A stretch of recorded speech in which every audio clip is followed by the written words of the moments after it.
C'est parti pour le nouvel épisode de 20 minutes. 20 minutes, c'est le temps qu'il faut pour découvrir une personnalité, un professionnel de santé, un coach sportif. Nous sommes très heureux aujourd'hui d'accueillir Sébastien Koziorowski. Avec Sébastien, bien sûr, on est collaborateurs, on est collègues et amis.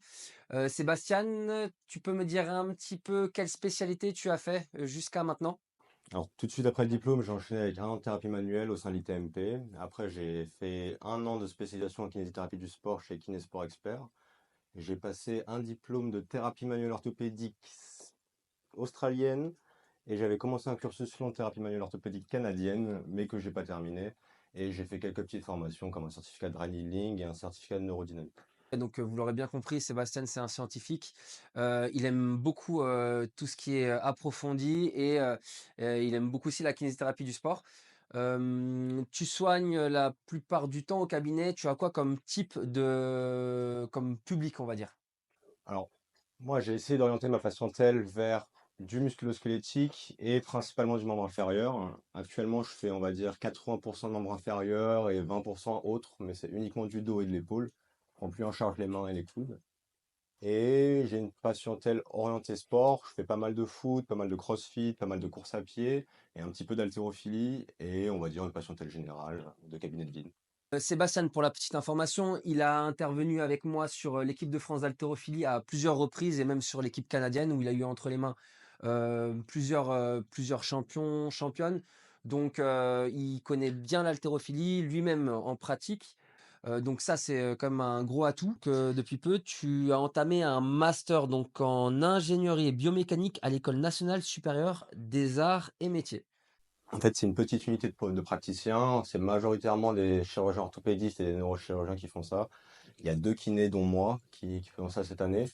Et en fait, l'idée, c'était d'approfondir tout ce qu'on met en place, tu sais, en kiné, parce que la biomécanique, c'est l'étude du corps humain et de la physique du corps humain. Et ça me permettra par la suite de faire de la recherche approfondie dans le sport et notamment en kiné. Tu m'avais parlé d'une composante élastique des tendons que tu allais étudier et sur lequel tu allais même peut-être approfondir ton doctorat. Est-ce que tu peux nous en dire un petit peu plus? Alors, en fait, le master est composé en 2 parties, c'est-à-dire une première année de cours et une deuxième année de recherche. Et dans cette deuxième année de recherche, on doit choisir un sujet qui nous correspond. Et moi, ce qui m'intéresse beaucoup dans mon travail et dans la pratique sportive, c'est le tendon, et le tendon du sportif principalement.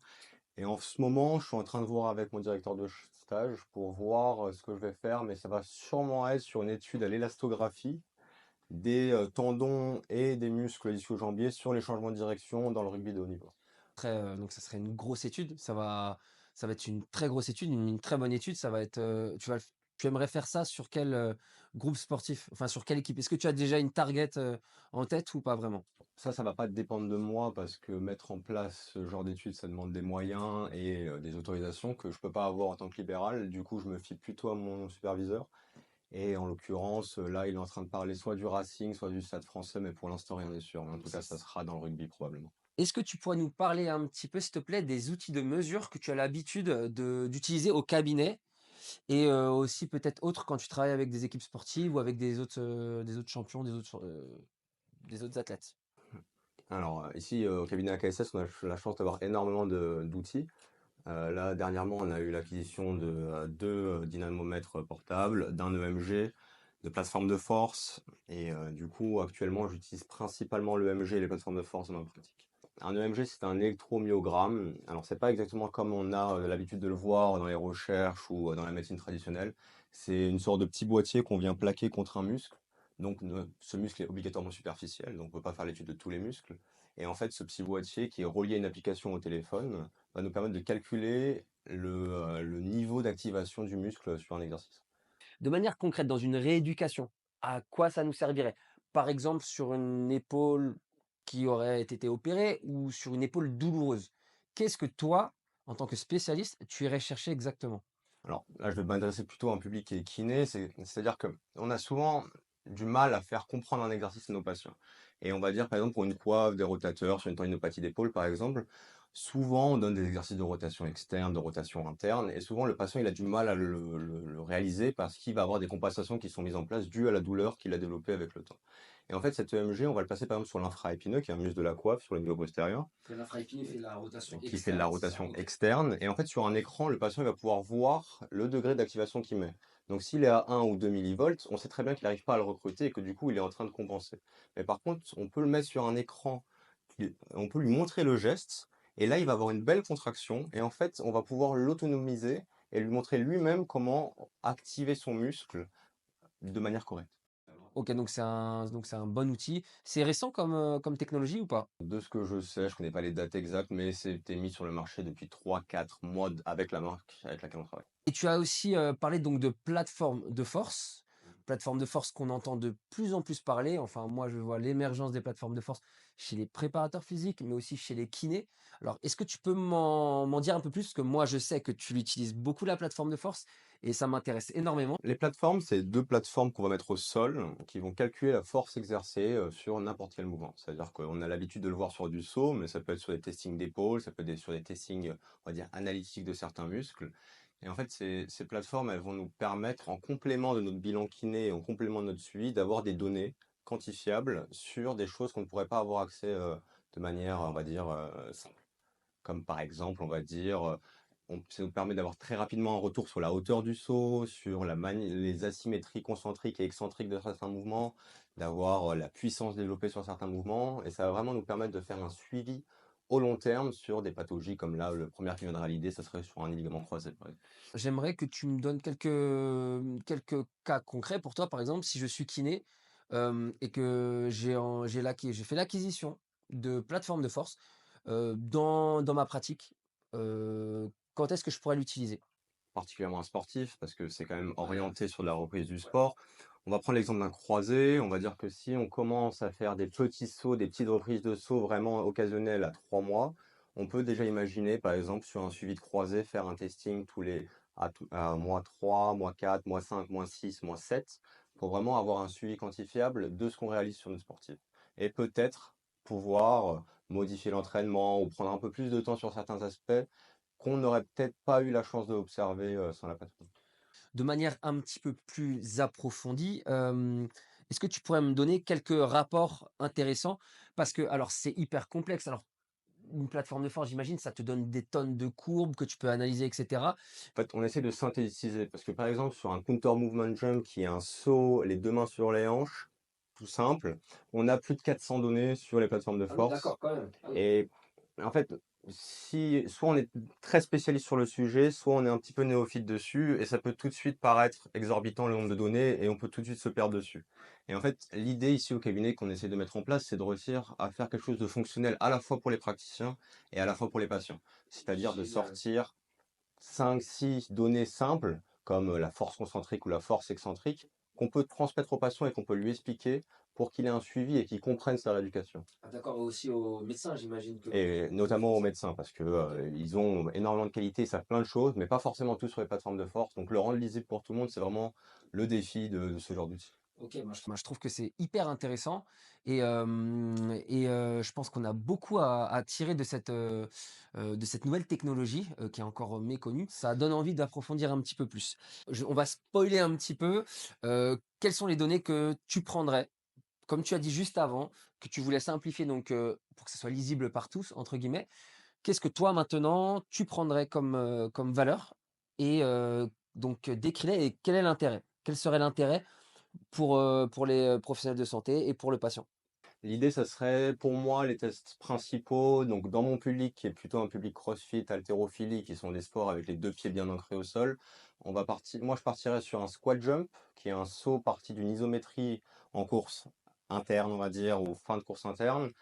Un counter movement jump, qui est à peu près la même chose, mais sans la pose en bas.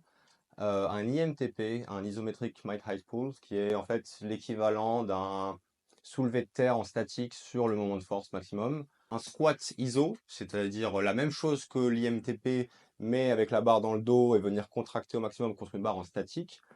Et le dernier, je ferais des hop tests, c'est-à-dire juste des sauts répétés sur la plateforme. Quel rapport tu utiliserais pour, un suivi ou pour, enfin quelque chose d'intéressant qui pourrait nous faire avancer. Par exemple, moi qui m'occupe avec l'équipe de France enfin qui m'occupe de l'équipe de France d'haltérophilie, qu'est-ce que je pourrais faire pour, évaluer les données et que ça me serve en fait finalement, vu que je travaille avec les entraîneurs bien sûr et avec tout le staff, qu'est-ce que je pourrais sortir comme rapport d'intéressant? Alors déjà, toi, en premier abord, ce qui me paraîtrait intéressant, c'est qu'on peut avoir des taux réflexes, des données sur les réflexes de tes patients. Et ça, c'est un très bon indicateur sur les articles scientifiques de la fatigabilité de tes athlètes. C'est-à-dire que si un athlète est très fatigué, sur un testing, on peut établir un niveau de fatigue par rapport à la norme, si par exemple il est testé toutes les semaines, et peut-être adapter la charge à ton sportif sur ces semaines-là. Un autre truc qui pourrait être intéressant, par exemple, c'est ce qu'on appelle le DSI, le Dynamic Strength Index. Alors ça, c'est le rapport de l'IMTP sur le counter movement jump. Parce qu'au final, qu'est-ce que c'est un IMTP? C'est un tirage vertical statique. C'est-à-dire que c'est le maximum de force qu'on peut dégager de manière verticale. Le counter movement jump, c'est la manière la plus dynamique d'engendrer une force verticale. Donc en fait, si on fait le rapport de l'un sur l'autre, ce qu'on obtient, c'est un pourcentage. Et ce pourcentage va nous apporter quelle information? Les informations qu'il va nous apporter, c'est que, par exemple, si j'ai un DSI à 60, donc 60%, c'est-à-dire que mon sportif est capable de dégager 60% de sa force maximum sur un effort dynamique. Alors qu'à l'inverse, si j'ai un sportif qui va avoir un DSI de 98, c'est-à-dire qu'il peut dégager 98% de sa force maximale sur un effort dynamique. Donc comment je vais orienter ça? Si je suis déjà à 98% de ma force maximum sur un effort dynamique, je ne vais pas aller chercher plus de dynamisme puisque mon sportif est déjà capable de tout dégager. Donc je vais peut-être plus orienter ma rééducation ou ma préparation physique sur un programme de force. À l'inverse, si j'ai un sportif qui a un DSI très faible, ça veut dire qu'il n'est pas capable de recruter son potentiel de force. Donc un profil plutôt lent, et dans ce cas-là, on va plus s'orienter vers quelque chose de très dynamique, plus explosif. Et bah, c'est, clairement, c'est très concret tout ça, hein. C'est-à-dire que les courbes, enfin, les plateformes de force, elles nous donnent des valeurs très concrètes qui nous permettent de savoir exactement à un moment T, quelle est la forme et quelle est l'optimisation ou non, de la force, de la puissance, de l'explosivité de nos athlètes, hein, c'est ça? Là, les données, elles sont presque infinies. C'est-à-dire comment tu tournes tes données, comment tu vas plus orienter tes tests. En fait, ce que tu peux vraiment en faire, tu peux faire un suivi qui est vraiment adapté à ton sportif sur le long terme. Et finalement, quel est ton avis, Sébastien, sur, l'application, de ces plateformes de force, sur, le côté purement kinésithérapie? Moi, je pense que dans la kiné, déjà, il faut revenir aux bases. C'est-à-dire qu'un bon praticien, c'est d'abord un bon clinicien. On peut se référer, par exemple, à l'euphorie qu'il y a eu sur les examens complémentaires depuis les dernières années. On sait, par exemple, qu'aujourd'hui, une échographie de l'épaule, par exemple, ça ne va pas nous donner énormément d'informations sur la clinique immédiate et que c'est plus pour venir approfondir si le clinicien n'arrive pas à trouver exactement le diagnostic. Bah, en fait, tous ces outils-là, c'est la même chose. C'est-à-dire que ça va pas vous rendre ou vous transformer en des meilleurs cliniciens. Ça va juste vous donner des informations complémentaires qui ne sont pas acquérissables de manière autre, mais qui vont venir compléter ce que vous, en tant que kiné, vous allez acquérir dans votre bilan initial et le suivi que vous avez avec vos patients. Merci Sébastien. Alors maintenant, on va faire notre petit question-réponse qu'on a l'habitude de faire à chaque fois avec le crâne d'Indiana Jones. Tin, tin, tin. Oups là. Tin, tin. Alors c'est parti, on va tirer au sort 2 questions chacun. Tiens Sébastien, la première. Alors, quelle est ta série préférée? Euh, Honnêtement, je vais dire One Piece. One Piece? Ah, One Piece, hein. Ça fait 15 ans, je suis là depuis que je suis tout petit, je regarde ça. Grand fan. Alors, dis-moi juste, moi je connais pas One Piece perso, ça va, on s'en fout Ah, plein. grosse erreur. Alors, dis-moi une chose que je devrais, pour lequel je devrais regarder, pour laquelle je devrais regarder One Piece. Meilleur œuvre de tous les temps. Meilleur œuvre de tous les temps. Allez, à toi.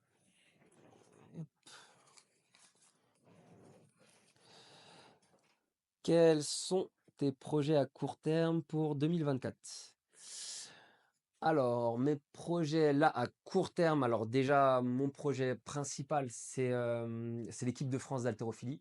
Il y a les Jeux olympiques qui arrivent et c'est, vraiment là, pour moi l'objectif, je m'investis à 100 dedans. Il y a énormément de travail, il y a toute une équipe, qu'on doit suivre et qui doit être optimale, qui doit être en forme, maximale pour les Jeux olympiques. Donc là, ça me demande énormément d'investissement.